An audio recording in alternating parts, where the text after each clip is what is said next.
Netizens kinilig? James Reid at Catherine Bernardo nagpahibang sa publiko sa unang BTS ng Someone Someday. May bagong favorite love team na ba?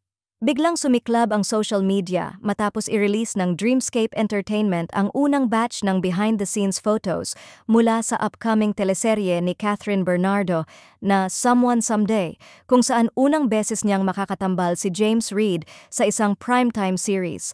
At kung pagbabasihan ang reaksyon ng netizens, grabe. As in, grabe.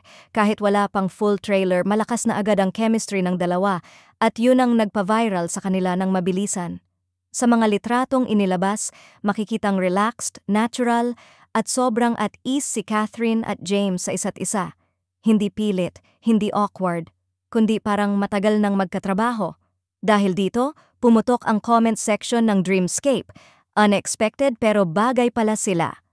Sila ang next big love team, hindi ako ready. Marami ring fans ng dalawang kampo ang nagulat dahil hindi nila inasahan ang ganitong klaseng connection on-screen.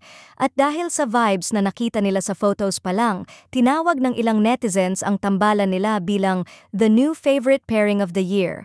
Mas lalo pang tumaas ang hype nang makumpirmang mismong Chad Vidanes ang nagdidirect ng serye, na kilala sa clean visuals, youthful storytelling at emotional depth.